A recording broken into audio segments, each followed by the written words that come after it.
오늘의 머릿말. 책을 읽다가 이 사람 멋있네 할 때가 종종 있습니다. 사실 세계문학전집에서 만나는 인물들은 거의 다 이 사람 별로네 하는 것 같긴 하지만 매혹이든 진절머리든 한 끗 차이여서 분명히 싫다고 생각했는데 좋아지고 좋아했는데 지긋지긋해지고 그렇더라고요. 그럼 뭐 어때요? 책 덮으면 어차피 헤어져야 하는데 말이죠.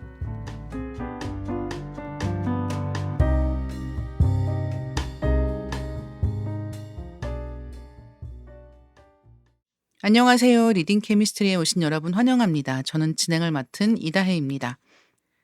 작가는 평생 한 권의 책을 쓸 수 있을 뿐이라는 말이 있습니다.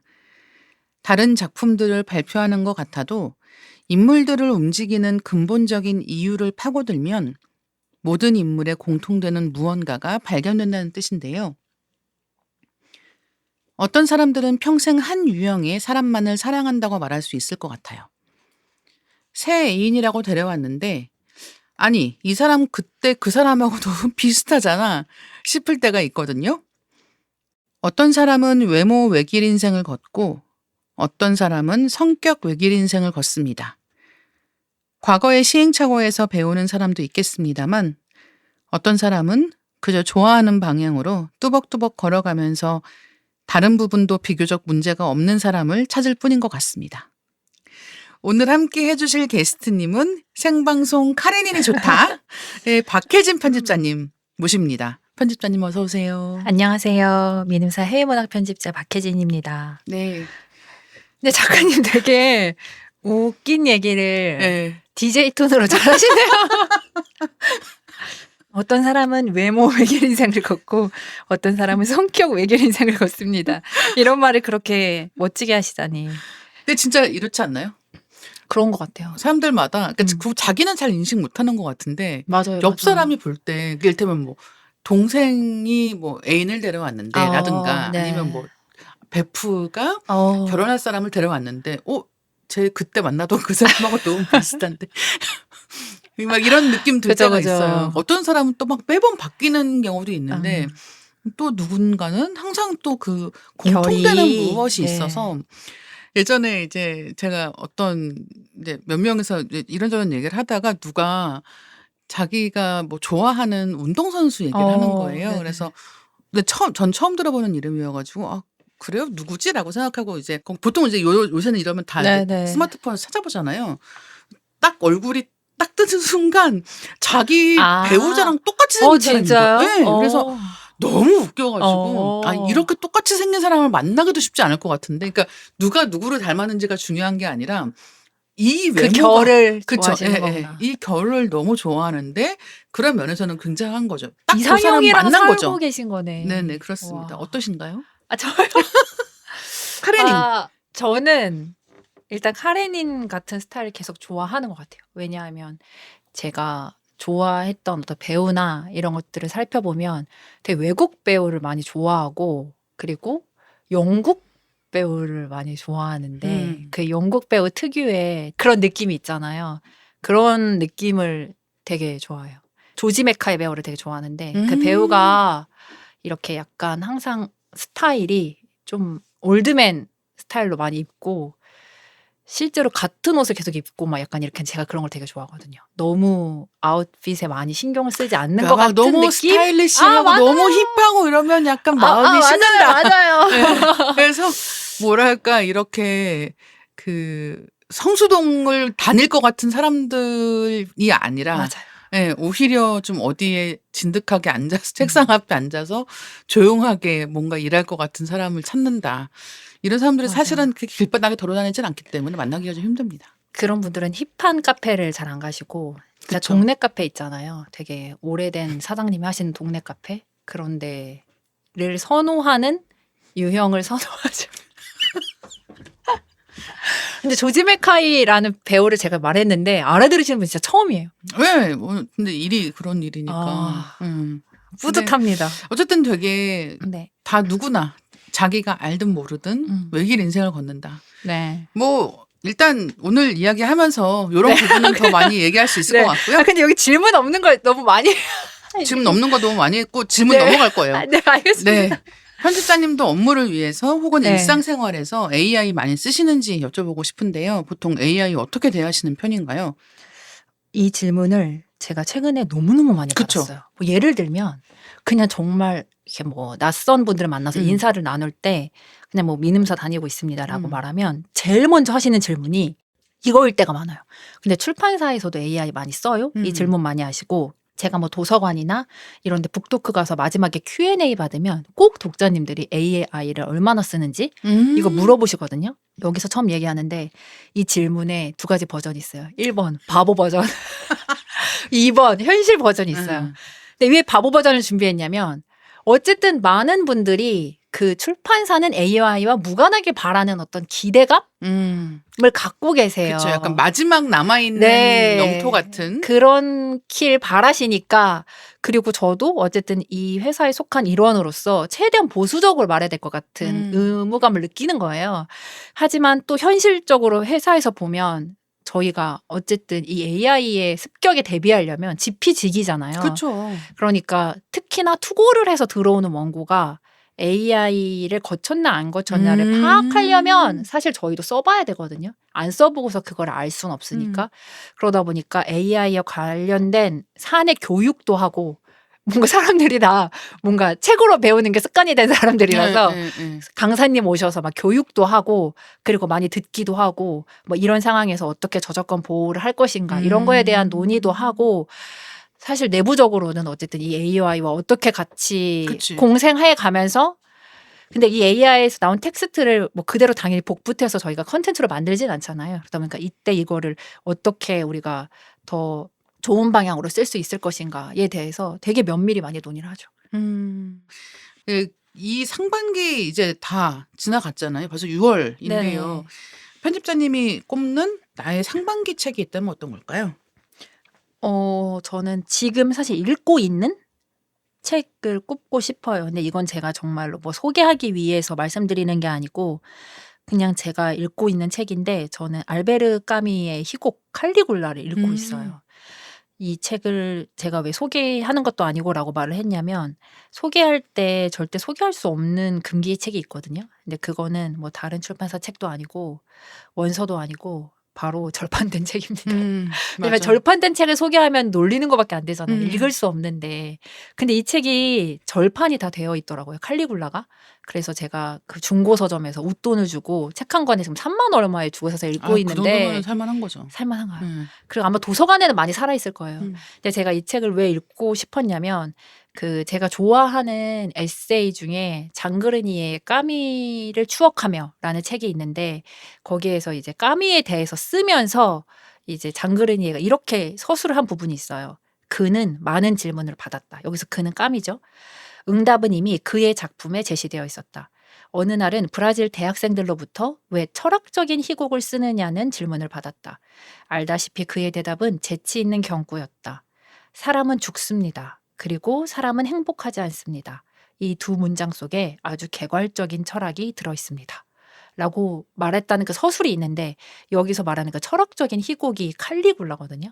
그래서 이 책을 한번 제대로 읽어보고 싶다. 대충 내용은 알지만 이라고 생각해서 항상 계속 벼르고 있다가 이번에 5월에 처음으로 한 3일 정도의 휴가가 생긴 거예요. 금, 토, 일 이렇게 붙여서.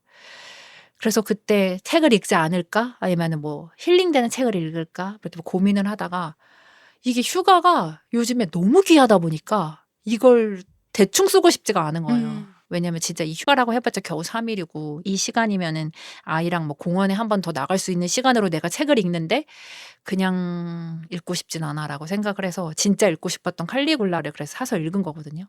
근데 이게 그 로마의 그 악명 높은 폭군 칼리굴라 황제의 이야기를 이제 까미의 시선으로 재해석한 건데 이 칼리굴라가 가까운 사람의 죽음으로 인해서 사람이 이렇게 갑자기 죽을 수 있다는 거, 너무나 사랑에도 불구하고 갑자기 잃을 수 있다는 것에 대해서 너무나 크게 실망을 하고 이 세상이 이제 부조리하다라는 걸 깨달아요. 그럼 이제 딱 그걸 느끼는 순간 사람의 가장 본능적인 감정이 있잖아요. 아, 그래? 그러면 거기에서 우리가 이렇게 열심히 살 이유가 뭐가 있어? 내가 황제인데 내가 만든 법, 도덕, 종교 이걸 그렇게까지 열심히 체계화하고 할 필요가 뭐가 있어? 이건 아무짝에도 쓸모없다라고 생각을 하고 완전히 그 파탄으로 가는 정말 맞아요. 그 피의 철학을 보여주는 내용이거든요. 근데 모든 사람들이 저는 세상이 부조리하다는 걸 깨닫는 순간 일단 막 살아보고 싶다고 생각할 것 같아요. 음.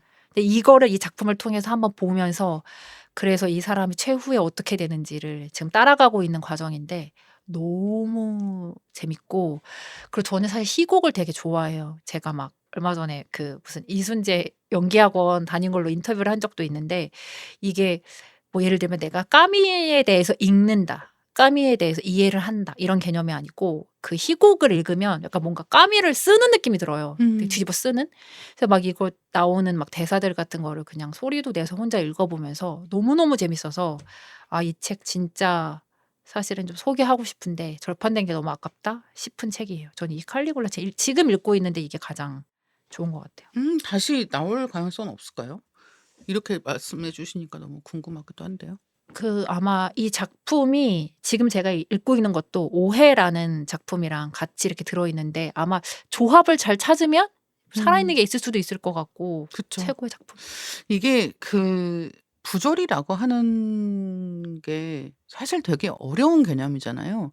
설명하기는 되게 어려운 개념인데 그게 경험하면은 바로 예 이것은 설명하기 힘들고 이해시키기도 힘들지만 뭔지는 알겠는 어. 그런 감정 중에 대표적인 게 그런 네. 부조리라고 하는 개념이 음. 아닐까라고 생각을 하게 되고 특히나 그 죽음이라고 하는 것 음. 이게 언제 떨어질지 알 수 없으며 그 음. 죽음은 우리가 어떻게 살았는지와 아무 관계가 없다는 거. 음. 그게 사실 제일 힘든 거잖아요. 맞아요, 착하게 맞아요, 살았다고 해서 맞아요.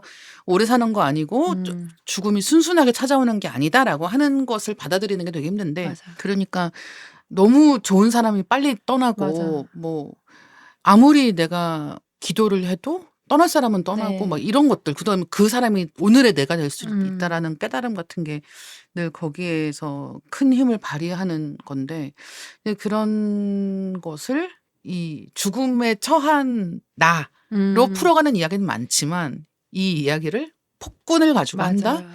이건 너무 좀 재미있는 맞아요. 이야기가 아닌가 생각을 하게 됩니다. 저는 이 상반기에 람페두사 표범이 오. 이번에 그 민음사에서 맞아요. 나왔잖아요.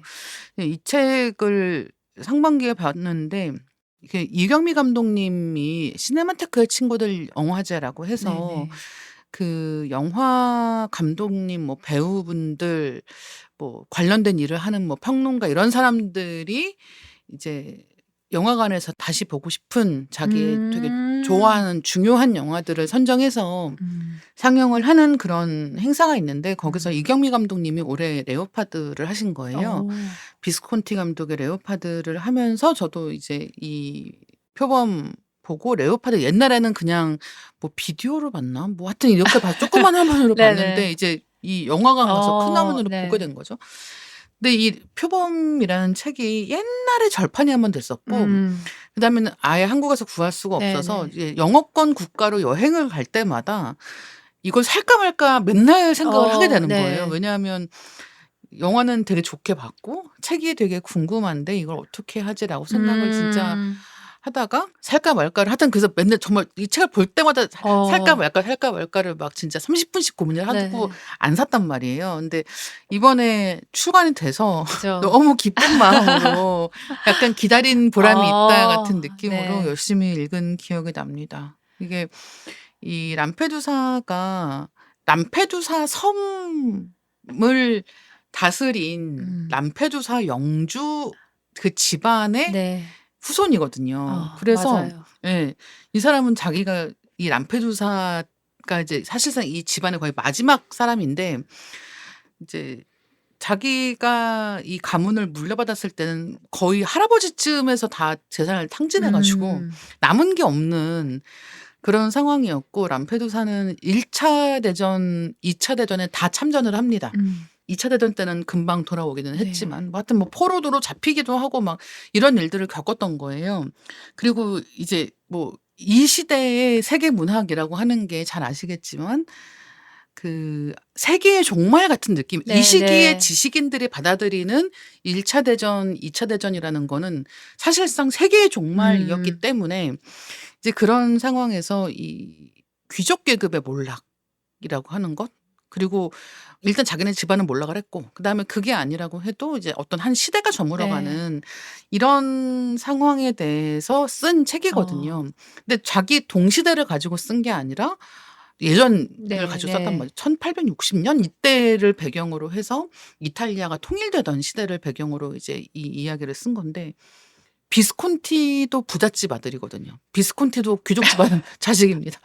거기는 밀라노예요. 여기는 아. 시칠리아입니다. 아. 그러니까 이 시칠리아라고 하는 자연은 아름답지만 굉장히 척박한 그리고 가난한 이 지역에서 살았던 람페두사와 밀라노에서 엄청나게 부잣집의 뭐 귀족 집안의 넷째 아들로 태어나서 모든 걸 다 누리고 공산주의자가 된 비스콘티와 이 둘의 접점인 책하고 영화여가지고 그 차이가 좀 재밌다라고 느끼고 봤던 기억이 있어서 저는 상반기에 이 책이 좀 좋지 않았나 생각을 하고 있습니다. 그리고 오늘 박혜진의 고전덕질 코너는 좀 특별한 시간을 준비해 봤는데요. 지난번 안나 카레니나 편의 뜨거운 반응에 힘입어서 본격적으로 고전소설 속 캐릭터들에 대한 이야기를 해보려고 합니다. 과연 저희 둘의 취향을 책임지고 있는 캐릭터는 누구일지 지금부터 공개해 보도록 하겠습니다. 일단 저희 호불호 특집이에요. 그래서 호 캐릭터부터 네. 해보겠습니다. 아, 그 전에 제가 하나만 여쭤보겠습니다. 네. 작가님은 제가 네. 느낀 거예요. 네. 이거는 작가님 모르시겠지만 제가 막 작가님 SNS와 스토리를 보면서 느낀 게 사실 사람에 관해서 잘 언급을 안 하시거든요. 그렇죠. 스토리를 10수개로 올리셔도 네. 거기에는 동물과 햇빛과 식물만 있어요. 음. 근데 이거 어떻게 뽑으셨는지가 진짜 궁금하더라고요. 호불호의 뭔가 기준이 진짜 좋아하는 거, 싫어하는 거 꼽으신 건가요? 아니면 네, 일단 저는 그 사람에 대해서 별 관심이 없다. 솔직하게 얘기해서 별 관심이 없다. 네. 그래서 그 실제로 그 어떤 제 마음 속에서 네.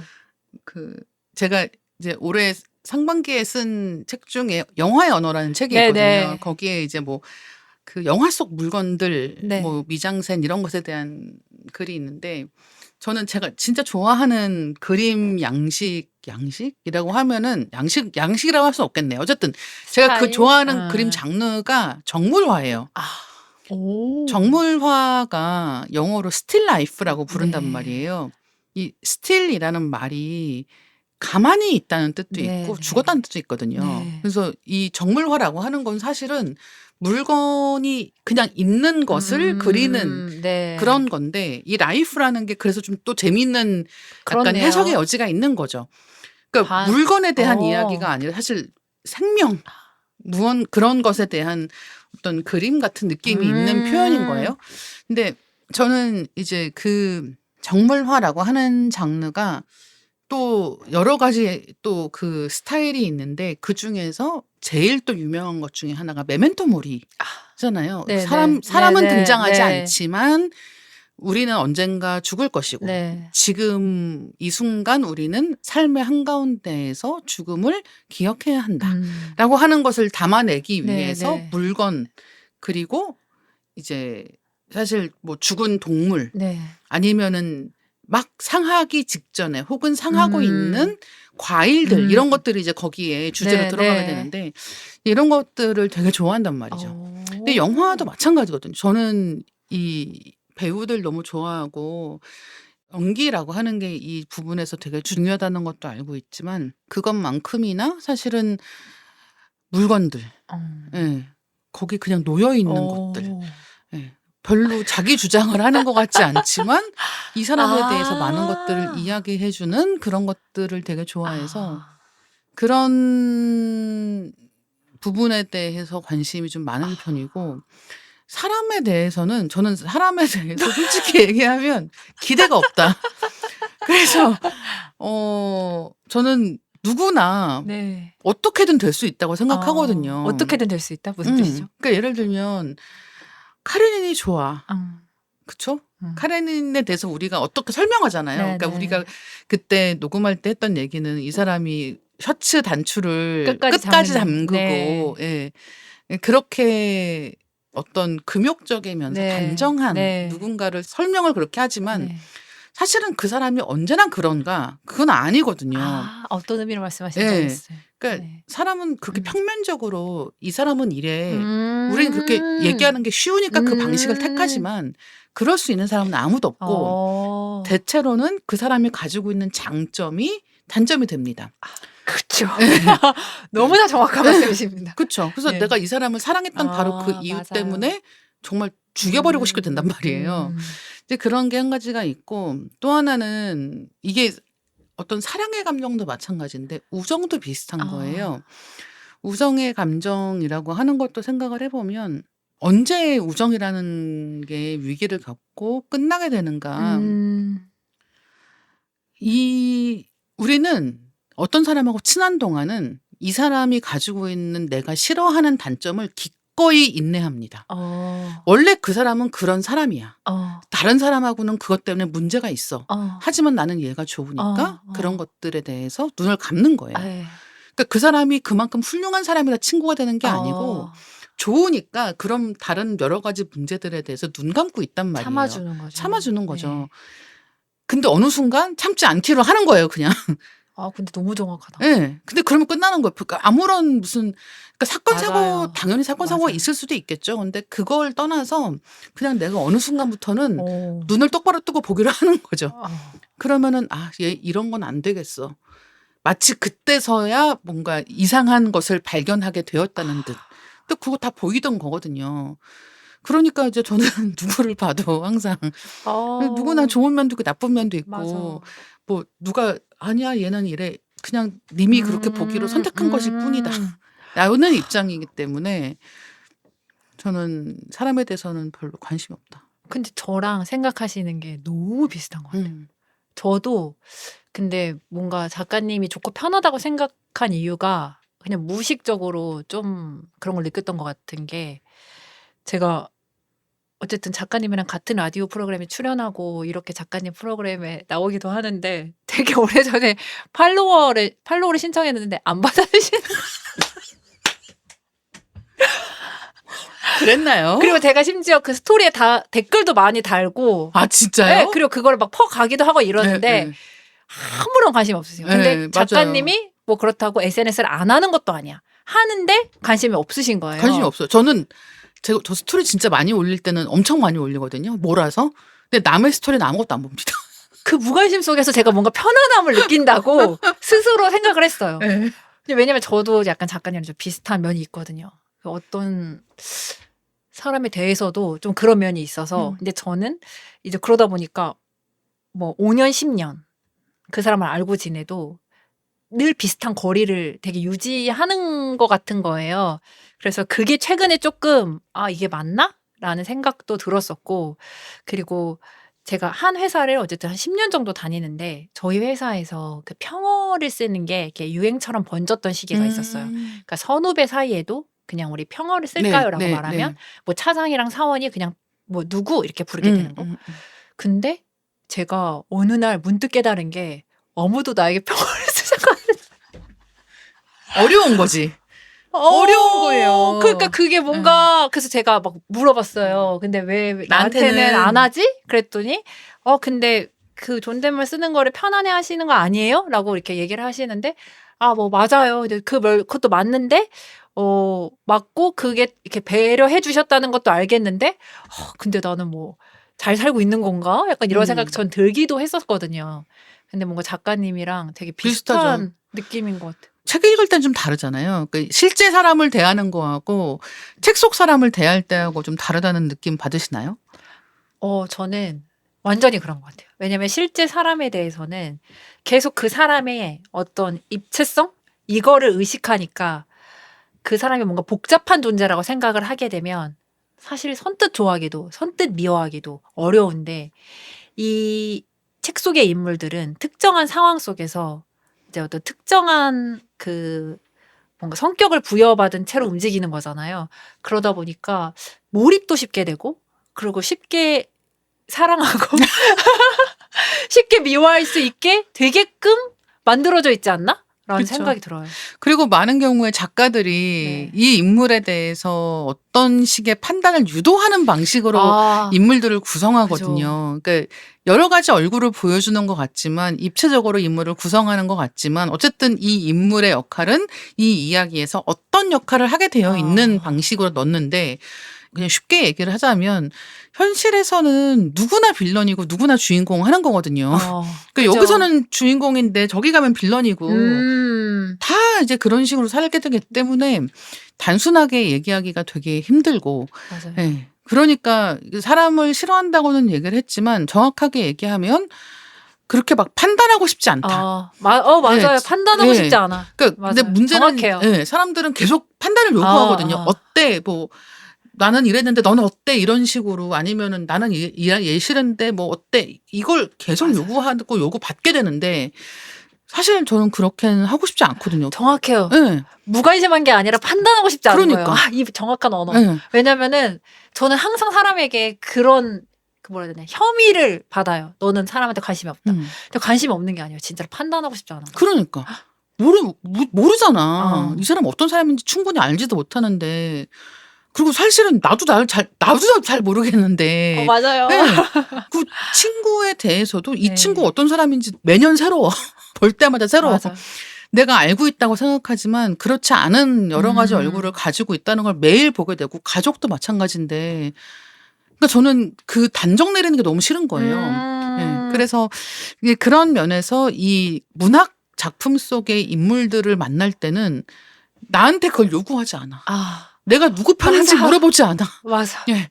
그래서 훨씬 더 마음 편하게 이 인물을 대할 수가 있다는 느낌이 들어서 그런 면에서의 좋음이 있죠. 그리고 이렇게 캐릭터를 해석하고 분석할 때 결국은 저는 그게 약간 자기 투영이라는 생각이 들거든요. 완전 그렇죠. 근데 완벽하게 타인에게 자기 투영을 하기는 왠지 어렵고 그게 좀 미안할 때도 있고 이게 진짜 완전 나만의 착각이다라는 생각을 지우기가 어려운데 어쨌든 이 인물들에 대해서는 한 번 읽고 뭐 재독하고 삼독하고 할 때마다 이 사람에 대해서 견해가 바뀌는 걸 보는 것도 재밌고 완전 그렇죠. 계속 견해가 같은 걸 보는 것도 네. 재밌고 내가 계속 같은 사람 싫어하네. 내가 이 사람 싫어하는 마음이 같구나. 이런 걸 확인하는 것도 재밌고. 그리고 이 사람이 계속 같은 말 하잖아요. 그러니까 내가 바뀌는 걸 더 정확하게 볼 수 있는 거예요. 그렇네. 예. 그러니까 현실의 인간은 같은 말을 해도 같을 수가 없죠. 상황이 다르고 맞아. 나이가 다르고 똑같은 말을 한다고 똑같은 상황이 아니에요. 근데 우리는 문학 작품은 언제나 정확하게 그 순간으로 돌아가는 거거든요. 그러니까 사실은 이게 일종의 거울이라고 봤을 때 이 거울이 비치는 내가 어떻게 달라지는지가 맞아. 훨씬 잘 보여. 너무 잘 보여. 네, 그러니까 안 좋아할 수가 없는 이야기가 아닌가라고 생각을 합니다. 작가님이랑 저는 사람에 무관심할지언정 자기 자신에게 관심이 많은 그만해. 네, 그만해. 사람이라는 생각이 듭니다.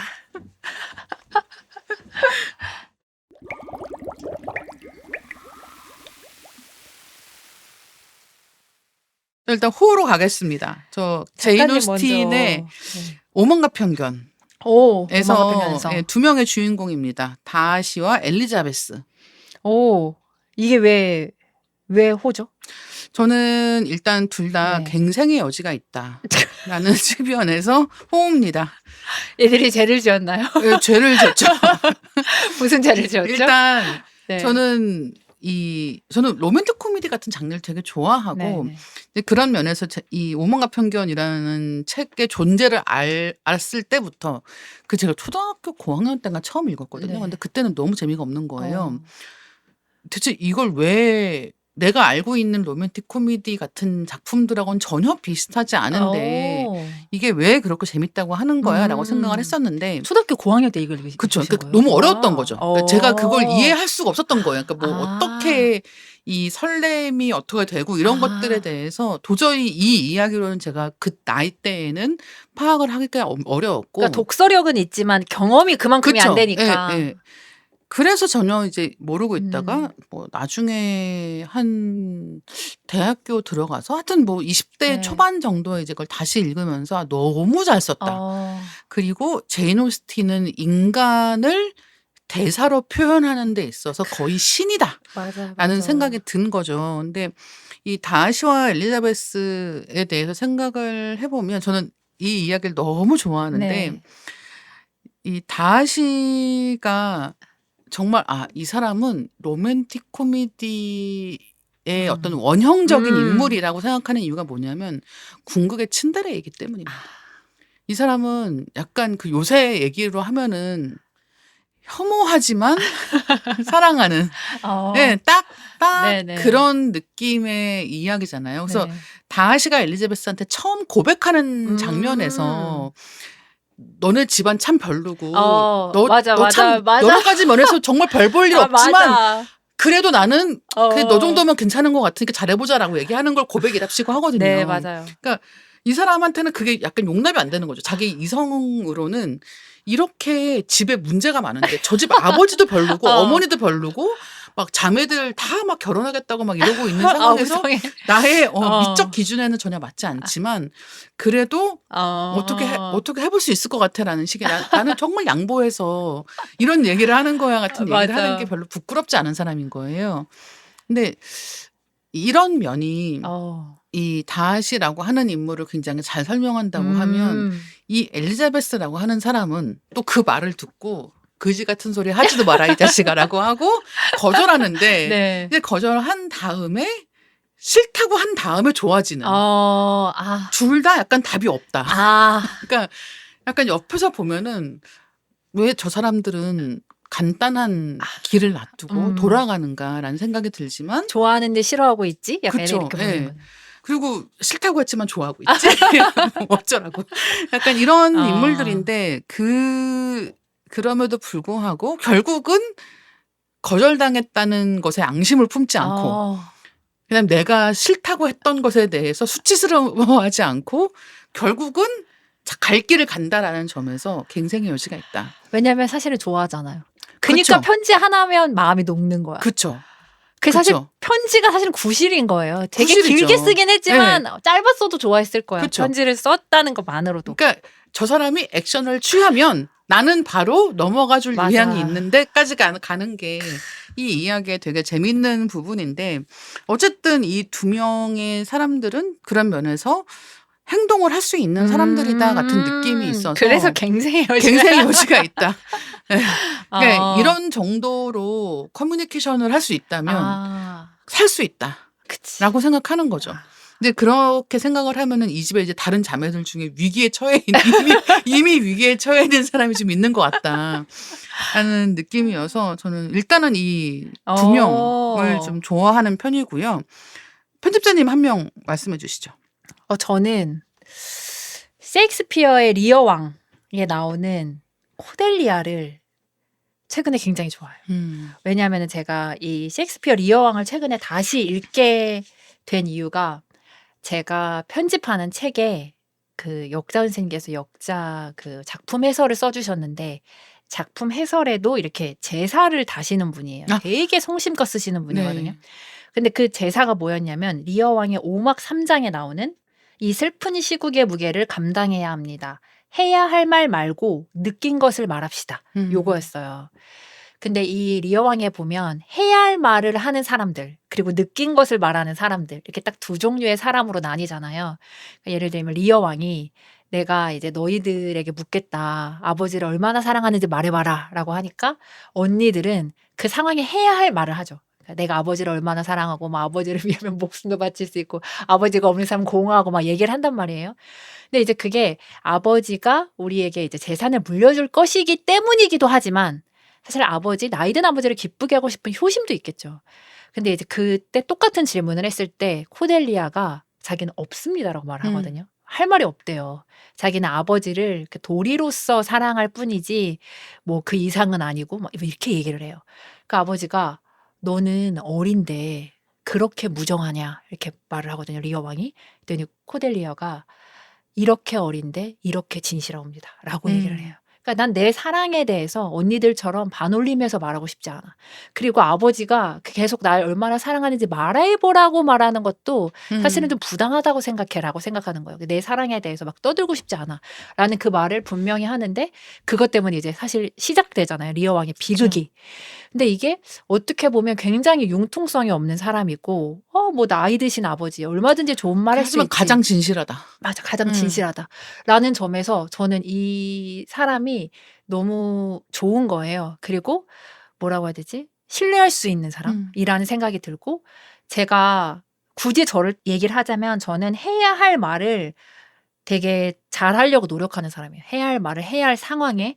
그래서 뭐 물론 살면서 한 번도 실수한 적 없다고 말할 수는 없지만 웬만하면 사람들에게 실수하지 않고 그 사람이 듣길 바라는 말을 해주는 편이거든요.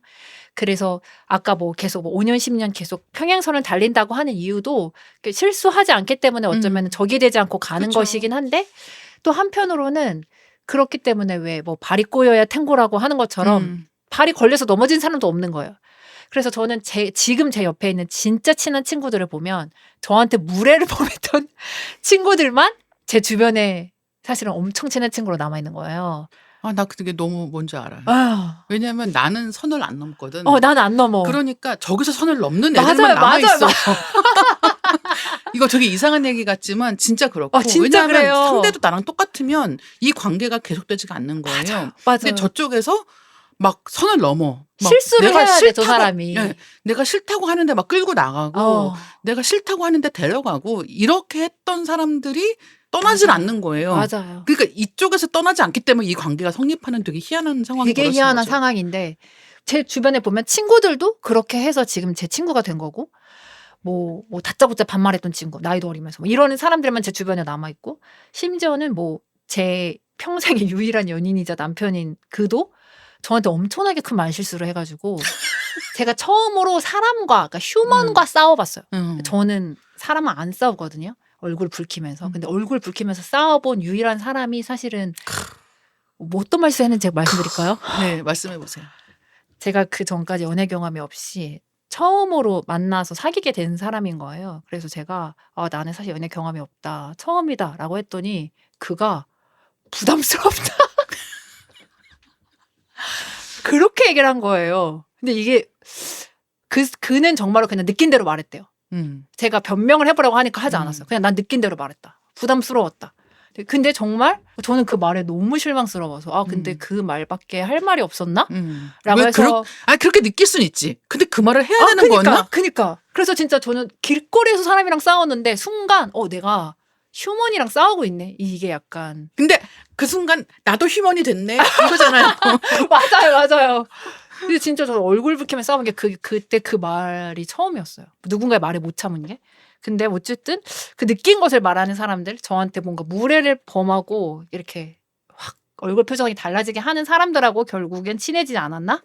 라고 생각이 들어서 이 느낀 것을 말하는 이 코델리아가 만약 실제로 있었더라면 제가 왜 그래? 너 좀 아빠 원하는데 좋게 좀 말씀드려줘. 저 아버지가 뭐 얼마나 사신다고 그래라고 말하면서도 코델리아라는 사람 되게 신뢰했을 것 같은 느낌이 들었어요. 이게 왜 사회 경험이 쌓이면 모든 사람들이 다 해야 할 말을 하는데 익숙해지잖아요. 네. 그리고 그게 그렇게 어렵지 않거든요. 네. 그러니까 이 사람이 어떤 말을 듣고 싶어서 이 얘기를 꺼내는지 금방 알 수 있고 네네.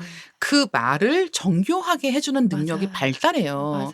그래서 우리는 그게 무슨 가식적인 뭐가 아니라 그냥 이 사람이 기분 좋은 게 나한테도 좋으니까라고 생각하고 그 말을 맞아요. 주려고 한단 네. 말이에요. 근데 그래서 역설적으로 그런 어떤 훈련이 되어 있지 않은 사람들 그리고 그렇게 말하지 않으려고 하는 사람들이 가지고 있는 정말 요즘에는 이 말 좋아하지 않는 사람들이 훨씬 많지만 진정성이 있는 사람이 결국은 또 마음을 움직이는 거예요. 그러니까 왜냐하면 나도 그거 할 줄 아니까 이렇게 꾸미는 걸 할 줄 아는데 이제 꾸미지 않는 건 나는 하고 싶지가 않거든. 네네.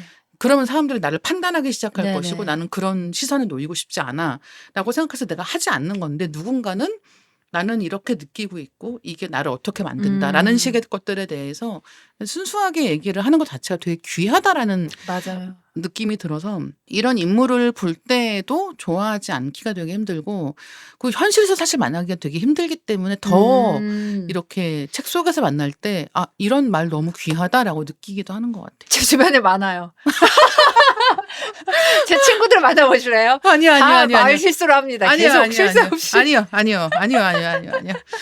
아, 네, 다음 네. 제가 꼽은 호 캐릭터는 마이클 온다체의 잉글리시 페이션트에 나오는 영국인 환자입니다. 잉글리시 페이션트를 고르신 거죠? 네, 그렇죠. 잉글리시 페이션트를 고른 거예요. 네. 잉글리시 페이션트, 잉글리시 네. 페이션트를 고른 건데 이 마이클 온다체의 잉글리시 페이션트가 영화도 되게 유명한데 맞아요. 저 이 책을 너무 좋아하거든요. 그러니까 이게 을류였나? 네, 맞아요. 아. 네, 을류에서 이번에 그리고 원래 한 두 번 나왔다가 이번에 번역을 바꿔서 아예 을류 세계문학 전집에 들어간 것 같더라고요. 네네. 들어갔어요. 근데 이제 이 잉글리시 페이션트는 이 마이클 온다체라는 작가가 산문을 정말 잘 쓰는 작가여가지고 영어 표현 자체가 되게 아름답기도 하고 그리고 이거 슬픈 사랑 이야기거든요. 저 그죠. 슬픈 사랑 이야기를 별로 좋아하지는 않지만 어쨌든 저는 이거 처음에 아마 일 때문에 읽었던 것 같은데 정말 너무 좋은 거예요. 그러니까 이 사람이 가지고 있는 그 슬픔이라고 하는 감정이 너무 잘 설득이 되어가지고 그리고 이제 예를 들면 저는 그 책에서 명대사라고 하는 것들이 네네. 있잖아요. 근데 명대사라고 하는 게 보통 딱 그 문장만 봐도 아, 이거 너무 멋있는 말이다라고 네네. 생각하는 것들 좋아하시는 분들이 많죠. 맥락 없이 봐도. 예, 맥락 네. 없이 봐도 명문장인 것들을 네. 좋아하시는 경우가 많아서 이제 어떤 책 하면 딱 어떤 문장 이렇게 되는 경우가 되게 네. 많고 오만과 평인도 사실 그렇잖아요. 맞아요, 그죠? 맞아요. 네. 근데 또 실제로 그 문장은 그런 뜻으로 쓰인 말은 아닌데 아, 네. 예, 그런 경우도 되게 많죠. 그것만 딱 떼어서 보면은 또 그럴듯해서 이렇게 쓰이고 있고 이런 경우도 되게 많은데 저는 이제 이 잉글리시 페이션트에서 제가 제일 좋아하는 문장은 거의 끝부분에 나오는 네. 문장인데 이게 그 문장은 아무것도 아니거든요. 네. 근데 그 문장이 딱 나오면서 약간 바람의 방향이 바뀌는 것 같은 느낌이 드는 근데 그런 것들이 있는 거예요. 그러니까 정말 이 산문이라고 네. 하는 게 가지고 있는 힘을 잘 보여주는 것이기도 하고 이 영국인 환자는 사실은 되게 비밀에 쌓여 있는 그쵸. 사람이고 저는 불륜 얘기를 별로 안 좋아하거든요. 좀 이따 또 그 얘기 나올 텐데 냉철하시잖아요. 네, 굉장히. 저는 정말 그 현실의 불륜, 창작물의 불륜 다 네, 별로 그렇게 좋아하지는 맞아요. 않는데 근데 그럼에도 불구하고 문학은 불륜이 없이는 성립하지 않고 특히나 프랑스 문학 네. 불륜하지 않고는 성립하지 않기 아. 때문에 불륜하기 위해서 결혼을 한다. 근데 그런 정도의 수준인데 이 영국인 환자의 이야기는 그러니까 어떤 사람이 그 굉장한 재난 그죠. 상황에 네. 빠지게 되는 여러 가지 이유들 중에 하나는 사실 코델리아 같은 사람이기 때문이거든요. 그러니까 모르는 척할 수 없는 것들을 그냥 받아들이기로 하기 때문에 결국은 정말 이 시궁창 같은 상황으로 걸어 들어가는 경우가 되게 많은데 이 영국인 환자가 좀 그런 인물이어서 저하고는 대척점에 있는 사람인 거예요. 그런가? 네, 저는 되게 그렇게 느끼는 편인 거죠. 그러니까 나라면 절대 안 할. 그래서 예, 그런 면에서도 그렇고 사실 그리고 이 영국인 환자라고 하는 사람 이 인물이 캐릭터가 가지고 있는 엄청 거대한 슬픔이라고 하는 게 너무 그 설득력이 있다라고 느껴지는 거예요. 그래서 아마 이 영국인 환자 이 이야기가 영국인 환자라고만 알려져 있는 이름도 모르고 아무것도 모르는 출신도 모르는 정말 전신 화상을 입은 환자를 돌보는 한 간호사의 이야기거든요. 그래서 이 간호사는 이 환자가 무슨 상황인지를 알 수가 없고 전신 화상을 입었기 때문에 뭐 다 붕대가 감겨져 있고 뭐 이 사람 물 마시는 것도 힘들 정도로 정말 고통스러운 상황인데 이제 이 사람이 과거에 어떤 일을 겪었는지를 이제 우리가 알게 되는 이야기로 가는데요. 그 이야기에서의 이 영국인 환자라는 사람을 나라도 떠나지 못하고 끝까지 간호했을 것이다. 라고 느끼게 만들기 때문에 그러니까 이거는 뭐 이성으로서 끌리고 이런 게 아니라 정말 어떤 인간으로서의 연민을 느끼는 것에 제가 느낄 수 있는 거의 최고점. 근데 여기는 있으면 안 되는 곳이지만 이 사람이 혼자 죽게 할 수 없기 때문에 나는 곁에 끝까지 있겠어. 라고 생각하게 만드는 사람이어서 저는 네, 영국인 환자. 그럼 이 사람의 뭐 그 액자식 구성에 있는 그 이야기? 그 이야기에 가장 마음이 움직이신 거예요. 그렇다고도 할 수 있을 것 같고요. 그다음에 이 사람이 약간 이 자기의 상황을 받아들이는 약간 초연한 태도. 그러니까 자기의 불행에 대해서 한탄하지 않고. 네네, 네. 맞아요. 저는 그런 사람이 되게 드물다고 어. 생각하는 거죠. 왜냐하면 너무나 운이 안 좋았고 뭔가 잘못된 여러 네. 가지 상황들의 결과로 자기가 지금 여기 누워 있는 건데 네. 이 사람이 가지고 있는 이 세상을 대하는 태도는 사실 그렇게 원망과 분노와 회한에 차 있지 않은 거예요. 그런 면이 되게 좋다라고 느끼는 쪽인 것 같습니다. 근데 왜 작가님이랑 반대라고 하신 거예요? 전 그게 잘 이해가. 저는 저 같으면 되게 원망하고 저조했을 아, 그런 사랑을 시작했을 것 같긴 하세요? 근데 그렇게까지 하면 안 좋아지거든요. 그러니까 요 인물이 더 관심이 가는 것 같기도 합니다. 왜냐면 나 같으면 나는 이런 관계를 시작하지 않을 것 같거든요. 이렇게까지 절박하게. 근데 이 사람도 원래 그럴 것 같지 않은 사람이었는데 그렇게 되잖아요. 자, 이제 박혜진 편집자님의 포 캐릭터로 넘어가 보겠습니다. 네, 이게 사실 지금 제가 어떤 사람을 되게 좋아하느냐에 관한 얘기가 되는 것 같은데 결국 제가 두 번째로 꼽고 싶은 캐릭터는 가지오 이시구로의 남아있는 나날에 나오는 집사 스티븐스입니다. 이 사람 또 할 얘기 많죠. 그러니까 이 사람을 또 좋아하는 이유는 안 풀린 카레닌이죠. 아니라고 말해봐. 맞아요. 그런 거 좋아하는 것 같아요. 왜냐면 이 사람이 전 무조건 약간 올드맨을 좋아하는 것 같아요. 뭐라고 해야 되지? 좀 구닥다리 같은 사람? 그런 사람을 좋아하는데 어쨌든 이 양차 세계대전의 그 사이에 이미 지나가 버린 어떤 집사라는 직업에 대해서 굉장히 자부심을 가지고 일하고 있는 것 자체가 사실은 되게 올드맨이죠. 거의 지금의 세상에서 편집자나 다름이 없지 않을까 싶은데 되게 이제 그 직업에 자부심을 가지고 그 직업을 최대한 잘 수행하기 위해서 최선을 다하는 사람인데 되게 멋진 워커홀릭이라기보다는 사실은 헛발질을 계속하는 사람이기도 하거든요. 왜냐하면 이 사람은 얼마나 자기가 훌륭한 집사인가 하는 것이 얼마나 훌륭한 주인을 모시는가에 달려있다라고 생각해요. 그러니까 되게 직장인 같은 마인드인 게 얼마나 좋은 회사에 다니느냐가 결국은 나를 설명하기 때문에 회사에 충성한다. 요 마인드거든요. 그리고 그 마인드가 제 마인드예요. 그렇죠. 근데 이제 스티븐스는 아니었어. 이 주인에게는 문제가 있어. 이 주인은 사실은 뭐 이제 소설 속에서 반전처럼 나오기 때문에 자세히 설명하기는 그렇지만 어떤 잘못된 신념을 갖고 있는 사람이었는데 그 사람의 그 신념조차도 이제 의심 없이 자기 걸로 받아들이는 일생일대 실수를 하게 되지만 그만큼 뭔가 이 직업과 자기 자신의 어떤 자아 이거를 잘 구분하지 못하는 종류의 사람이었고 너무나 또 일에만 빠져 있다 보니까 굉장히 인간미 같은 게 없어서 막 유머를 라디오를 보면서 따라 배우는 그쵸. 뭐 그런 장면이 있어요.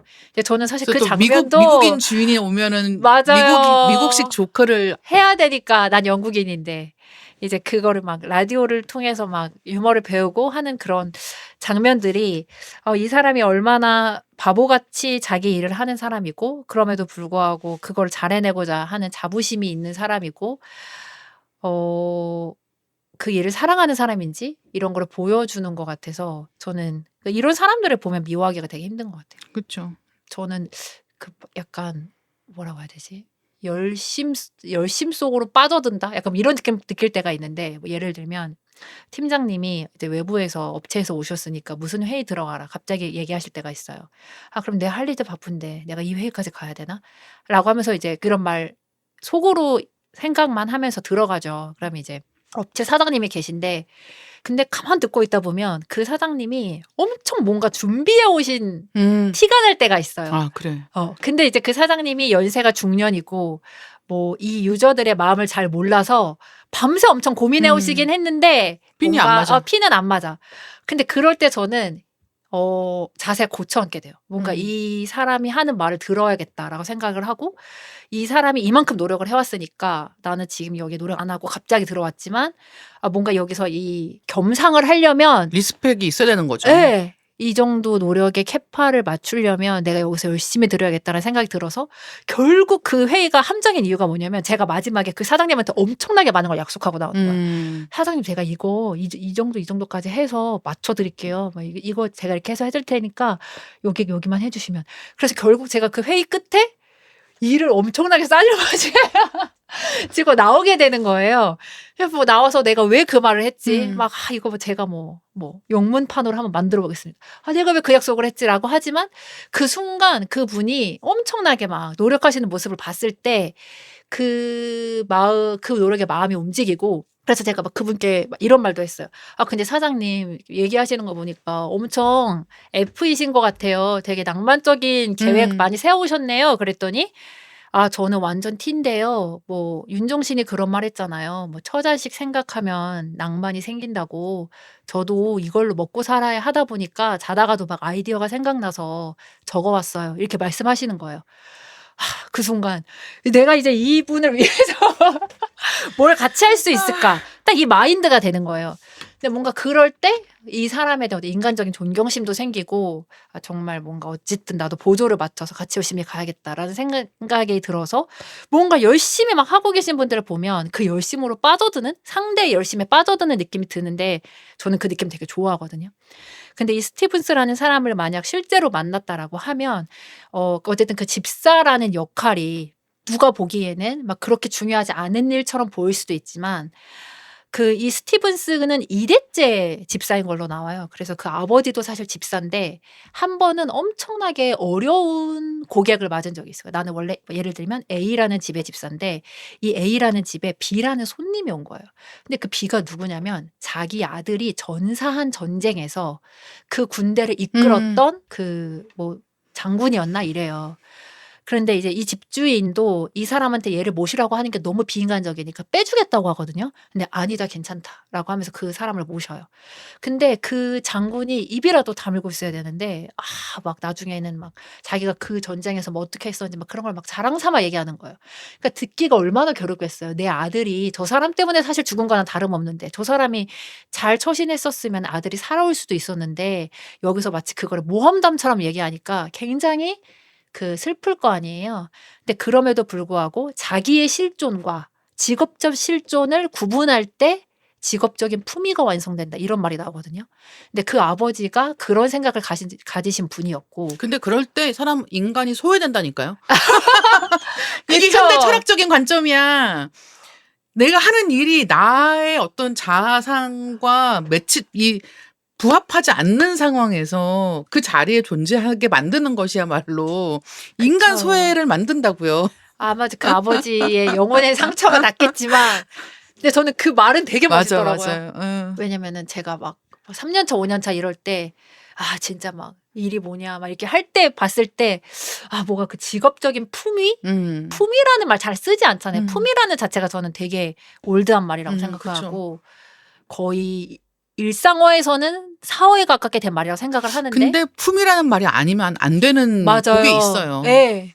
근데 뭔가 딱 정확하게 그걸 드러내 보여주는 것 같아서 어쨌든 그런 가문에서 자란 그 스티븐스가 자기 어떤 직업적 자존감을 지켜나가는 그 과정 때로는 되게 막 웃음거리가 되기도 하고 뭔가 대화에서 완전히 소외돼서 주변인 같이 보이기도 하지만 자기만의 자부심이라고 하는 그 답답한 그거를 지켜내는 과정이 너무나 멋지다고 생각을 해서 저는 그 스티븐스라는 인물이 실제로 있으면 좋아할 것 같다. 그리고 어떻게든 도울 것 같다라고 느꼈습니다.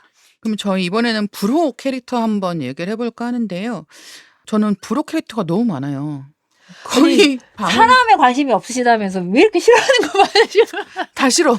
거의 밤새서 얘기할 수 있어요. 그래서 저희 섹스피어 비극의 주인공들 거의 다 리어왕의 리어왕. 저 정말 힘들다. 개츠비 안 되고요. 햄릿 힘들어. 오셀로 당연히 안 되겠네요. 네, 맥베스도 안 됩니다. 맥베스 아내 때문이 아니라 네 욕망 때문에 그렇게 되었다라고 저는 생각하기 때문에 네. 어쨌든 그리고 무진기행 주인공 안 돼요. 정말 많은 사람들이 안 되지만 예, 그중에 서도. 네, 서도 샬롯 브론테의 제인 에어의 로체스터. 저는 이 로체스터 제인 에어를 진짜 아까 왜 제가 오만과 네. 편견은 어렸을 갱생의 때 여지가 읽고 네. 예, 이해를 못했다고 했잖아요.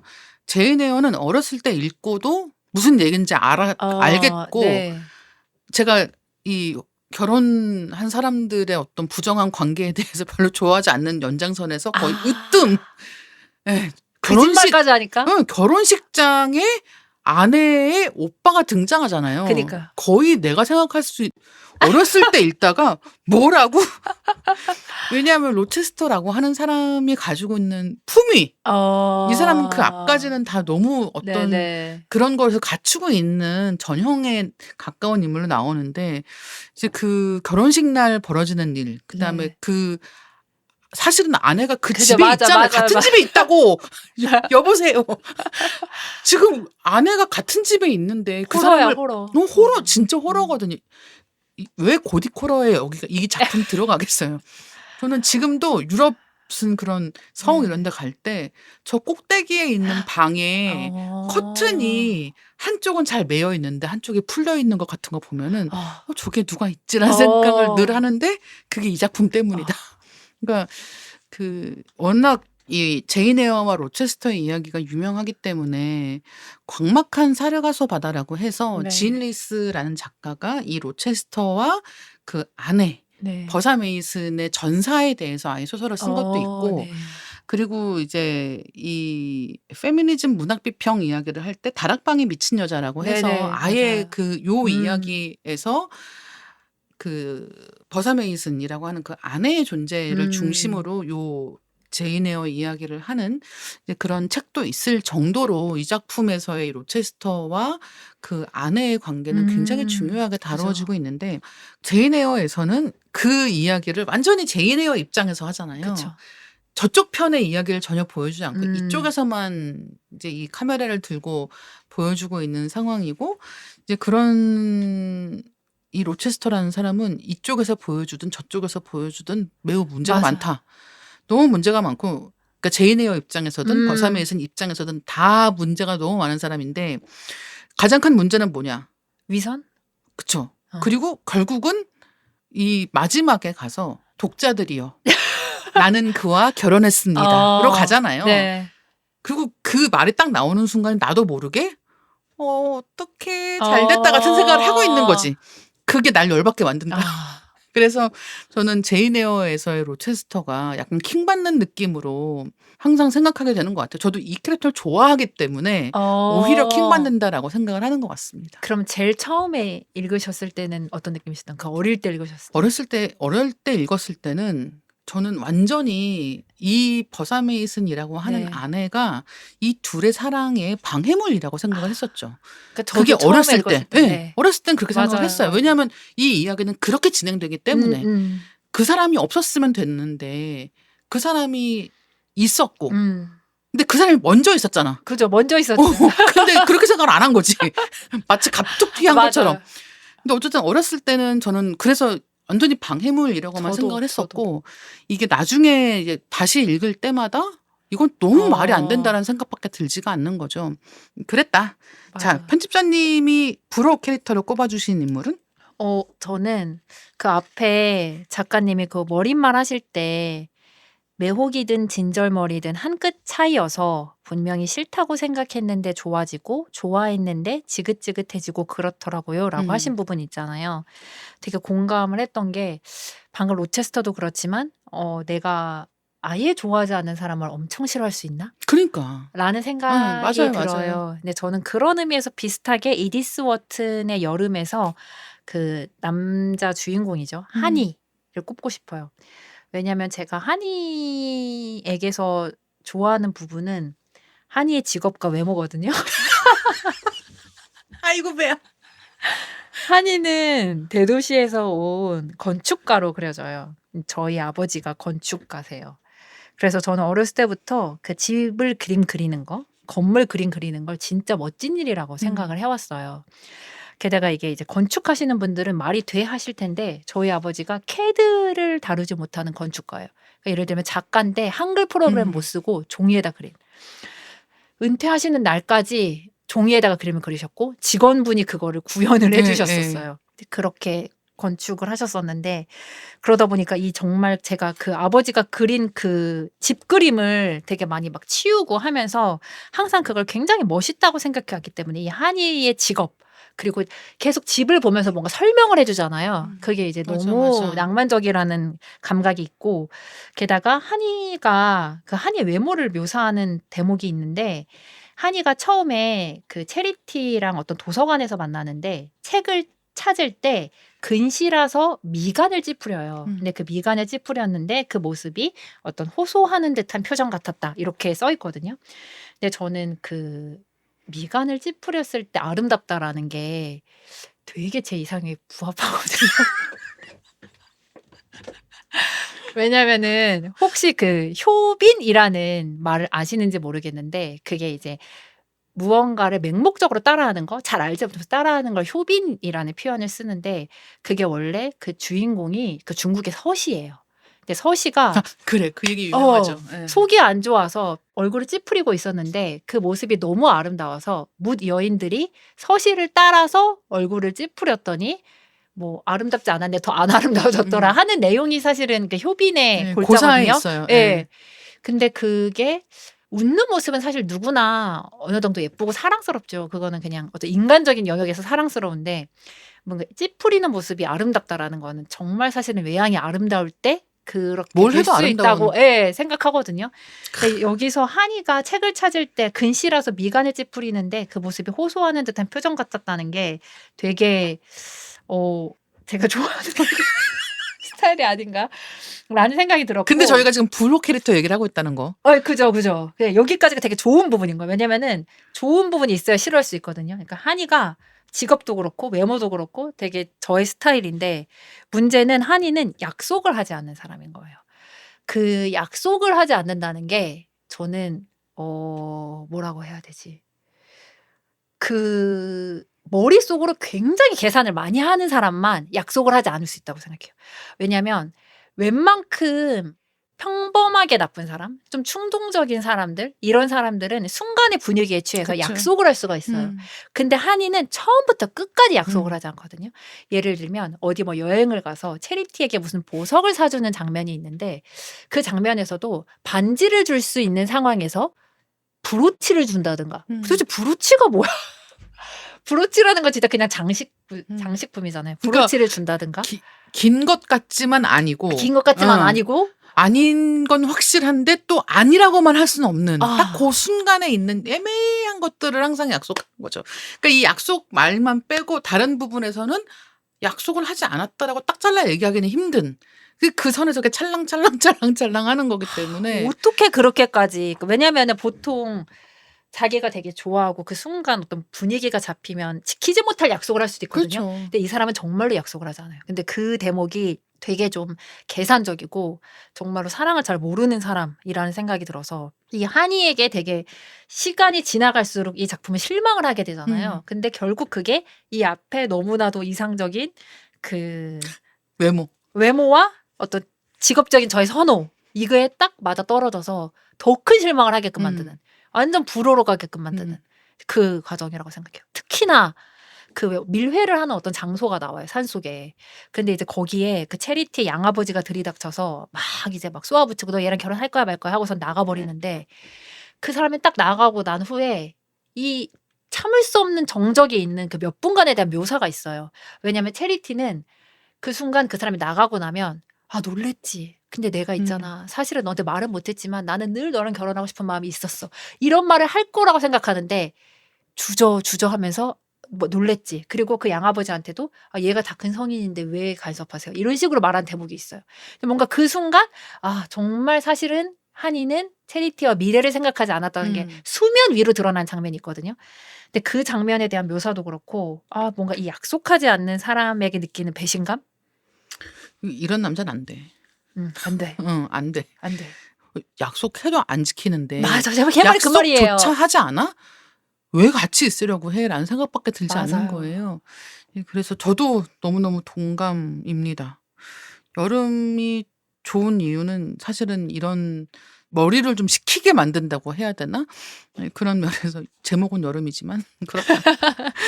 네, 다음 브로 캐릭터는 저는 앤서니 버지스의 시계태와 오렌지의 알렉스인데요. 사실은 너무 절대 악을 아메리칸 고르신 거 네, 아니에요? 절대 그래서 저는 고른 거죠. 아메리칸 사이코의 주인공도 마찬가지고 아, 그러니까 이 이른바 그런 정말 말씀하신 대로 절대 악 캐릭터거든요. 그러니까 별로 와, 솔직히 이 사람 무슨 생각하는지 알고 싶지도 않아. 어떻게도 좋게 볼 수 없어. 같은 인물들이 드물게 문학에 있는데 맞아요.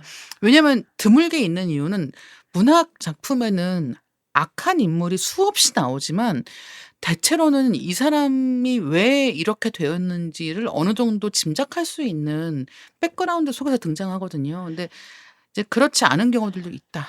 그리고 이제 맞아요. 그런 인물들 중에서 이 시계태와 오렌지 알렉스가 있을 것이고 절대 세상에 절대로 만나고 싶지 않고 알고 싶지도 않으며 어디서도 마주치지 않았으면 좋겠고 이런 사람은 없었으면 좋겠다 정도의 맞아, 악이기 맞아요, 때문에 맞아요.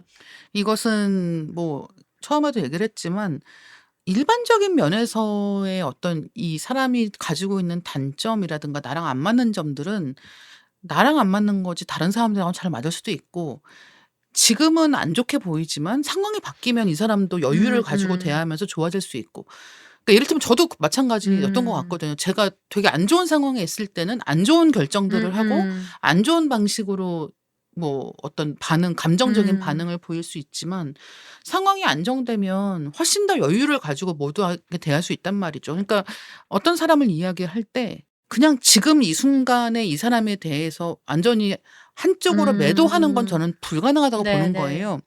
하지만 그런 사람도 있다. 맞아. 알렉스가 그런 사람이다. 그냥 뭐 더 설명할 필요도 없고 이 이야기 속에서 그리는 방식 그리고 아메리칸 사이코 같은 데서도 주인공을 보면은 예, 어떤 경우에는 이 작가들이 그런 절대 음, 악을 그리고자 하는 의지가 있고 더 놀랍게는 그 절대 악을 보고도 매혹되는 사람들이 어, 있다라는 것들이 총체적으로 싫다라는 느낌을 주는 것 어, 같아요.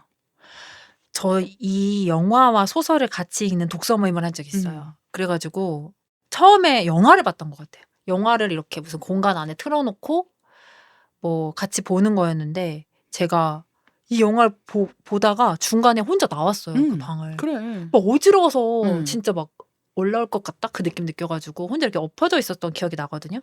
근데 이제 영화를 못 봤으니까 책이라도 봐야겠다 하고서는 책을 펼쳤는데 영화가 어느 정도 시각적으로 보여줘서 사실은 혐오감을 덮고 있다는 걸 그쵸. 느꼈어요. 예. 진짜 글로 읽으니까 못 더하죠. 봐주겠다라는 예 생각이 드는 예. 거예요. 그래서 그 소설도 제가 이거 막 원래는 이 앤서니 버지스 시계태와 오렌지 증보판 담당자였거든요. 음. 근데 제가 그때 임신을 했어요. 그래가지고 이거는 도저히 못하겠다. 이거는 내가 읽을 수가 없다 해가지고 생각해보니까 반합한 원고가 2개구나. 대사들만 있는 게 아니라 그쵸. 이 시계태와 오렌지까지 반납을 했던 기억이 나. 이건 진짜 내가 못 읽겠다. 근데 너무너무 뭔가 인간에 대한 혐오감? 그리고 도대체 이런 얘기를 왜 왜 쓴 거야? 쓰지? 라는 맞아요. 생각도 솔직히 말하면 들었어요. 도저히. 그쵸. 근데 거기에 매혹되는 사람들이 있다는 거지. 그러니까 그것까지가 완성인 것 같아요. 그러니까 예를 들면은 나보코프가 롤리타를 쓰면서 네네. 그 이야기에서 이 어떤 너무 어린 이 여자에게 음, 빠져드는 이 음, 남자를 사실은 굉장히 혐오하도록 음, 이야기를 썼음에도 불구하고 이 이야기가 그런 음, 어린 이 음, 사람들이 좋아라는 사람들을 자석처럼 음. 끌어당기는 그러니까 되게 이상한 방식으로 이 이야기가 맞아요. 확장되는 것까지가 그 작품의 완성인 것처럼 맞아요. 그것까지 저는 통제하지 못했죠. 그쵸. 네.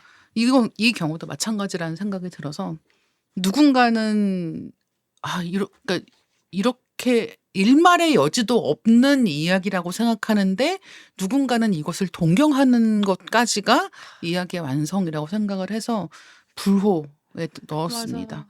어떤 인물을 뽑아 주시겠어요? 저는 막 절대악이라고 말할 수 있나? 절대악? 약간 위선적인 인물? 로체스터랑도 비슷한 것 같은데 셰익스피어의 베니스의 상인에 나오는 안토니오를 음. 골랐어요. 샤일록이 아니라 안토니오라고 하시는 분이 있을 텐데 저는 안토니오가 굉장히 독선적인 사람이라고 생각했거든요. 그러니까 제가 이 베니스의 상인을 다시 읽으면서 왜 그 어른들이 어른 돼서 둘리 보면 고길동 동정하게 되는 것처럼 어릴 때는 샤일록이 너무너무 나쁜 사람인 줄 근데 알았는데 약간 상식적인 사람이에요. 예. 근데 샤일록이 아니라 안토니오가 용서할 수 없는 지점이 있는 사람이라고 느꼈어요. 왜냐면은 엄청난 사실 인종차별주의자잖아요. 인종차별주의자인데 그럼 그냥 차별만 하든지. 문제는 자기가 샤일록에 돈을 갖다 써요. 근데 돈을 빌릴 거면 최소한 돈을 빌리는 사람의 자세를 취해야 돼. 납작 엎드리든지 뭐 되게 막 뭔가 미안한 표정을 짓든지. 근데 그냥 좋은 것만 하고 싶은 거죠. 빌리면서도 되게 당당하게 빌리고 끝까지 그 사람에 대한 혐오감을 감추지 않거든요. 근데 돈을 빌리게 된 계기도 그래. 돈을 빌리게 된 계기는 자기 친구가 어찌 청혼을 하러 가는데 그 친구가 이제 뭐 여행 노잣돈이 필요하니까 도와주려고. 그러니까 굉장히 어떤 선한 의도, 자기 주변 사람들에게는 되게 선하고 착하고 존경받을 만한 행동을 하면서 자기가 그래도 된다라고 믿는 그 인종이 다르다는 이유로 그래도 된다라고 믿는 샤일록에게는 정말 그 사람을 이제 정말 개만도 못한 취급을 하잖아요. 그 모습이 너무나 그 위선적이고 독선적인 사람이라는 생각이 들어서 진짜 다시 읽으면서는 '와 이런 사람을 실제로 보면 너무나 치가 떨리겠는데?' 라고 그쵸. 생각이 들었는데 왜냐면 샤일록한테 돈을 빌리면서 이렇게 얘기해요. 뭐 샤일록이 "아 근데 너 나를 그렇게 무시하더니 돈을 빌리러 왔어?" 라고 하니까 얘가 "난 너를 다시 한번 그렇게 부르겠다. 다시 한번 너에게 침을 뱉고 차기도 하겠다. 이 돈을 빌려줄 거면 친구에게 빌려주듯 하지 마라. 왜냐하면 친구가 그 언제 친구에게 불모의 쇠를 주고 새끼 쳐서 받았더냐. 그러니까 이자를 받았겠느냐. 그보다는 차라리 적인 듯이 빌려줘. 그가 만약 어기면 더 편한 얼굴로 벌금을 강제할 수 있을 테니. 그러니까 너 나한테 돈 빌려줄 건데 친구처럼 빌려주지 말고 야 적인 듯이 빌려줘. 라는 말은 나 너한테 안색 이렇게 비굴하게 하면서 돈 빌리고 싶지 않고 너도 나한테 적인 듯이 적대감 있게 빌려줘. 그럼 나도 그렇게 갚을 테니까. 그러니까 끝내 아쉬운 소리를 하고 싶지 않다라는 그러니까. 듯이 센 척을 하는 거예요. 근데 그게 너무 돈을 빌릴 거면은 돈을 빌린 사람의 자세를 취해야지. 이게 자기가 그 위선을 떨기 위해서 돈을 빌리면서 이 사람한테는 이렇게까지 모질게 대하는 장면이 너무나 싫다. 뭔가 살면서 결국 제가 지금 가장 싫어하는 거는 '나만 선하다.'는 생각을 가진 사람인 것 같은데 그런 어떤 인간 유형을 맞아요. 보여준다고 생각했어요. 그래서 막 샤일록이 나쁜 말을 하는 게 아니라 다시 읽으니까 되게 절규를 하는 것 같은 거예요. 막 이런 대목이 있거든요. 그 돈을 빌리러 온 상황에서 샤일록이 이제 안토니에게 얘기를 하는 거예요. "아 그래서 당신은 내게 와서 말하기를 '샤일록 돈이 좀 필요하오.' 이렇게 말합니다. 자기 침을 내 수염에 쏟아놨던 당신께서 이 몸을 낯선 개 내차듯이 문지방 너머로 발길질한 당신께서 돈을 간청합니다. 개가 돈이 있나요? 개가 3천 다카트를 꿔주는 게 가능하단 말입니까? 아니면 몸을 낮게 구부리고 노예 같은 어조로 숨소리를 죽이고 겸손하게 속삭이면서 이렇게 말할까요? 선생께선 지난번 수요일 제게 침을 뱉었고 어느 날은 저를 발로 찼으며 또 한 번은 개라고 부르셨죠. 그러한 예우의 대가로 이만큼 돈을 빌려드립니다. 라고요? 라고 하는 대목이 있는데 뭔가 이 사람의 이 분노? 그래. 내가 네 심장 뭐 떼가겠다 그렇게 말한 게 이해가 되는 거예요. 이렇게 해놓고선 돈을 빌리러 와서 야 너 빌려줄 거면 적처럼 빌려줘. 친구처럼 빌려주지 말고. 라고 말한 이 오만함. 그리고 조치를 취할 수 없을 거라고 생각하고 그런 조건 거는 맞아요. 거예요. "너 할 맞아요. 테면 해 봐라."라고 생각하고 하는 거라고요. 그러니까 이 이야기가 그런 어떤 돈만 아는 이 샤일록의 어떤 무리한 요구, 네. 그 비인간적인 자본의 속성 같은 식으로 많이 여지 언급되는 네네. 이야기이지만 사실은 이거를 그 차별적인 차별적인 인간을 보는 이 시점으로 이야기를 다시 보면은 진짜 너무 그러니까 맞아요. 어디까지 밟으면 이 사람이 네. 비인간성에 분노하는가를 거의 시험하는 네. 수준에 가깝기 때문에 그런 면에서 좀 재미있는 부분이 있지 않나라는 생각을 하게 됩니다. 지금은 자본주의 시대니까 샤일록의 그런 점들이 되게 악마적으로 보이지만 사실 이 시대의 헤게모니는 안토니아가 갖고 있잖아요. 예. 그럼요. 그러니까 돈이라는 거 겨우 고리대금업 하는 네가 그러니까. 약간 이런 태도예요. 그러다 보니까 이 지점들이 너무나 보기가 좀 역겹다 생각했던 대목이었습니다. 이제 마지막으로 이 캐릭터를 한번 살아보고 싶다 음. 하는 캐릭터를 한 명씩 뽑아보면 어떨까 하는데요.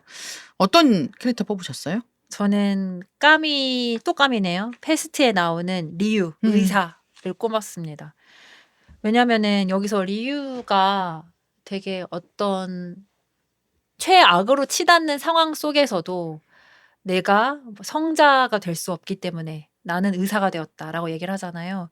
그러니까 나는 이 상황을 반전시킬 수도 없고 그렇다고 넋을 놓고 있을 수도 없기 때문에 내가 오늘 할 일을 한다라고 말하는 그 지점이 저희가 그 코로나 시대, 코비드 시대를 겪어봐서 알지만 굉장히 좀 정말 작은 희망을 얘기할 수밖에 없는 상황에서 되게 뭔가 진취적이고 그리고 아주 부정적인 상황에서 굉장히 어려움에도 불구하고 뭔가 낙관을 얘기하는 이런 사람의 태도가 아주 어렵다는 걸 알기에 너무 좋아 보여서 리유를 꼽았고 그리고 참 저는 사실 이 '한번 살아보고 싶다.' 요렇게 캐릭터를 꼽을 때 문과를 꼽고 싶어서 되게 노력을 했습니다.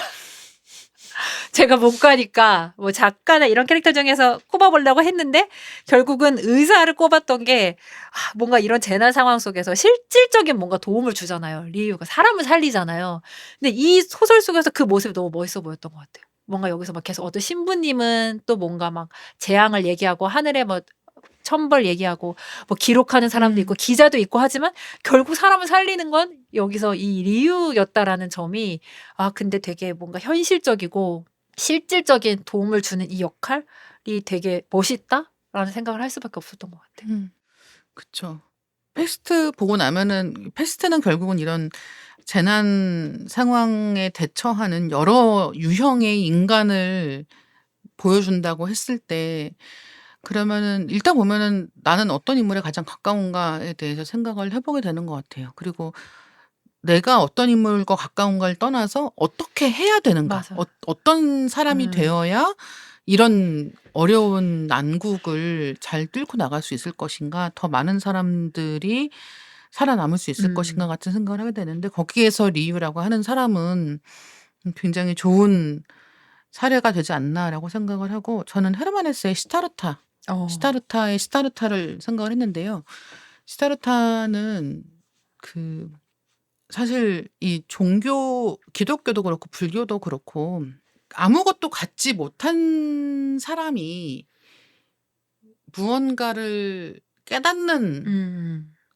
방식이 아니라 모든 걸 가진 사람이 그것을 내려놓는 음. 이야기로 되어 있거든요. 저는 그게 사실은 되게 재밌다고 생각하는데 이 신앙을 갖는 사람들은 갖지 못한 사람들이 신앙을 갖는 경우가 많단 말이죠. 이런 현실에 너무 끔찍하고 어려운 것들을 어떻게 받아들일 것인가의 네. 부분에서 답을 얻기 위해서 종교적인 신념을 통해서 이 받아들일 수 없는 것들을 받아들여가면서 인생을 살기 위해 노력한다고 생각을 하는데 근데 이런 시타르타 같은 경우는 바라문의 아들이잖아요. 네. 브라만. 모든 걸 다 가지고 있는 그리고 실제로 이 사람은 모든 걸 다 해 봐요. 할 수 있는 모든 것들을 다 하고 살아갑니다. 맞아. 그리고 이제 그걸 다 놓고 나오는 거예요. 그러니까 부럽다. 다 해보기도 하고 마지막에 또 깨달음도 제일 있고. 고결함도 없네. 그러니까 저는 항상 왜 이제 그런 미니멀리즘 이런 네네. 책들 보면은 그 저자들 중에 두 가지 유형이 있는데 원래부터 그렇게 많은 것들을 원하지 않는 사람의 유형이 하나가 있고 네. 다른 유형은 다 해보고 완전히 맥시멀리스트로 살았는데 다 해봤더니 소용없더라 해서 이제 미니멀로 가는 사람들이 있어요. 네. 저 약간 이 어. 두 번째 유형, 이 모든 걸 다 가져봤다가 아무것도 없이 가는 쪽의 대표 주자가 시타르타가 아닌가 생각을 하고 있고. 그러면은 그 되고 싶다라고 하는 캐릭터의 그 모든 것을 갖는 과정도 지금 포함이 되는 거죠? Of course. 그것 때문에 전 시다르타로 가는 거죠. 그런 거예요? 네, 깨달음을 얻는 거 그것만 가지고는 얘기할 수 없다. 네, 모든 걸 일단 갖겠다. 모든 걸 일단 가져보겠다. 예, 예, 풀소유 후에 풀소유. 그치. 무소유로 가는 건가요? 그렇죠. 그래서 일단은 풀소유를 전제로 한 무소유라는 점에서 시다르타 언하고요. 듣고 보니까 되게 괜찮은 좋죠. 것 같아요. 예. 네. 왜냐하면 이거를 보면 그러니까 어떻게 보면은 그 인간이 경험할 수 있는 모든 희로애락을 다 겪고 나서 이제 이 해탈의 경지로 가는 거라고도 할 수 있지만 이 속세의 어떤 이 저의 찌든 눈으로 봤을 때에는 모든 걸 가졌던 사람이 그걸 다 두고 맨몸으로 우리 앞에 올 때의 감동을 우리는 되게 좋아하는 것 같다. 우리는 돈이 없는 사람이 소박한 삶을 사는 것에 대해서 멋있다고 생각하지 않거든요.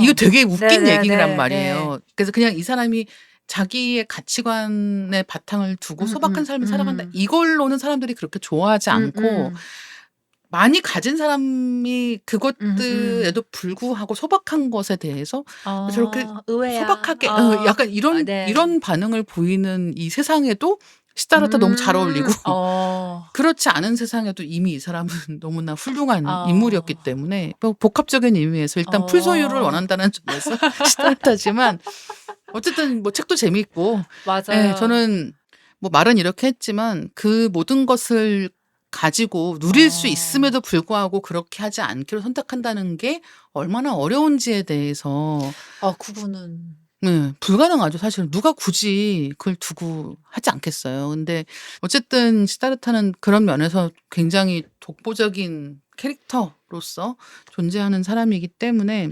저는 여러 가지 면에서 시다르타 정말 이렇게 살 수 있으면 너무 좋을 것 같아요. 그러니까 이 정도로 모든 것을 누려보기도 하고 그 모든 것을 포기할 수도 있는 삶을 살아보고 싶다라고 생각을 하기 때문에 네, 시다르타. 그 모든 것에 물질적인 게 큰 건가요? 아니면 어떤 걸 누리고 싶다고 하시는 건지? 물질적인 것은 당연히 물질적인 거 아니겠어요? 그리고 시다르타 보면은 그러니까 물질적인 것뿐이 아니라 정말 어떤 그 주류 사회의 남성이 가질 수 있는 거의 모든 걸 누리고 살았단 말이죠, 이 사람은. 네. 그런 면에서도 되게 부럽다라고 생각을 하게 되는 것은 있어서. 그렇다.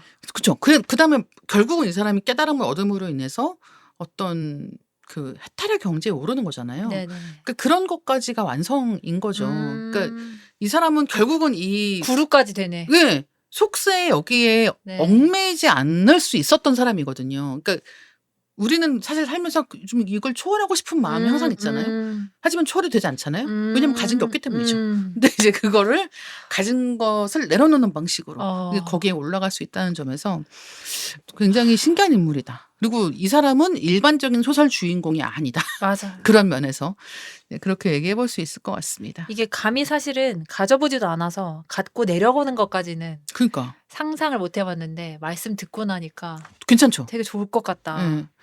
왜냐면 저는 항상 뭔가 세상을 기본적으로 마이너스로 생각을 하기 때문에 이 뭔가 이 패스트의 세계관은 바로 이해가 되거든요. 왜냐면 이게 어쨌든 질병을 상수로 놓고 의지의 소산. 그러니까 의지는 인간의 소산이니까 의지를 갖자. 우리가 할 수 있는 일을 하자라고 하는 게 이 리유라는 인간상이 보여주는 태도잖아요. 전반적으로 이 질병 상태의 세상을 전제로 하고 있으니까. 근데 저는 이거는 되게 납득이 됐는데 사실 시다르타가 이제 바라문의 아들로 태어나서 그 소설 앞부분을 보면 너무나 아름다워서 모든 여인들이 그와 사실 만나고 싶어하고 심지어 친구들도 동경에 맞지 않았다는 내용이 나오는데 사실 여기서부터 저는 뭔가 이제 사실 공감의 영역에서는 멀어졌다고 그쵸. 생각하는 어떤 인간상이었어요. 되게 뭔가 신화적이다라고 느꼈거든요. 근데 이걸 꼽으셨길래 어떤 의도인가 했더니 근데 진짜 상상을 한번 해보니까 너무나 멋있네. 사람 한 번쯤 시다르타처럼 살면 얼마나 좋겠습니까? 한 번도 근데 이게 내 삶이 될 거라고 상상을 해본 적이 없었는데 그쵸. 해보니까 그럴만하죠. 네. 그래서 누구의 눈에도 훌륭했던 그렇네요. 삶을 내려놓는다. 근데 일단 갖게 해주면 내려놓겠다. 과연 가능할까요? 일단 가진 후에 네, 그렇습니다. 오늘 박혜진 편집자님과 다양한 이야기 나눠봤는데요. 벌써 마무리할 시간 됐습니다. 오늘 어떠셨나요? 저는 오늘 얘기하면서 뭔가 캐릭터들에 대해서 얘기했지만 사실은 좀 작가님에 대해서 알 수 네. 있어서 좋았어요. 그리고 작가님이 어쨌든 기본적으로 이렇게 우리가 많은 캐릭터들에 대해서 얘기했지만 인간에 대한 생각이 저랑 비슷하다는 그러니까. 게 되게 놀라운 발견이었고 그렇게 사람에 대해서 큰 기대가 없지만 캐릭터는 사랑하는 우리는 과연 누구인가? 그쵸. 이래서 우리가 책을 좋아하는 건가? 그쵸. 왜냐하면 캐릭터하고는 책을 덮으면 헤어질 수 있거든요. 전화도 안 오고. 전화도 안 오고. 아니 근데 정말로 이게 현실의 사람하고는 네. 언제나 이 관계가 단순할 수가 없단 말이죠. 그리고 음. 이 캐릭터들이 가지고 있는 여러 가지 면들을 실제 사람으로 대입하면 너무 힘들다라고 생각하는 경우가 되게 많은데 내가 현실에서 견딜 수 없는 많은 인간 유형을 소설에서는 기꺼이 인내하며 끝까지 맞아요. 이 사람하고 맞아요. 가면서 이 사람이 잘 됐으면 좋겠다라는 생각을 하기 때문에 음. 그런 면에서도 책을 읽을 때 재미가 한층 더해지는 거 아닌가 생각을 하게 됩니다. 그리고 뭔가 현실에서 누군가를 미워하는 거는 죄책감이 따라요. 뭐 예를 들면 진짜 안토니오 같은 사람이 주변에 있다고 그래. 해도 막 안토니오를 생각하면서 분석하면서 싫어하는 것만큼 그 사람을 그렇게 싫어할 수는 없을 것 같고 뭔가 그렇게 하면 되게 저는 좀 뭔가 그냥 미워하는 것만으로도 약간 미안한 마음이 들 것 같거든요. 근데 소설 속에 나오는 사람들은 마음껏 미워할 수 있어서 좋은 것 그쵸. 같아요. 맞아요. 미워한다는 거에 포인트가 있네요. 네. 끝까지 들어주신 독자님들 너무 감사합니다. 오늘 소개한 책들은 밀리의 서재에서 지금 바로 만나보실 수 있습니다. 각자 듣고 계신 플랫폼에서 댓글 또는 리뷰로 리딩 케미스트리에 대한 의견 많이 남겨주시면 저희가 확인하고 소개해드릴 수 있도록 하겠습니다. 리딩 케미스트리는 매주 월요일 업데이트됩니다. 다음 월요일에 만나요. 감사합니다. 감사합니다.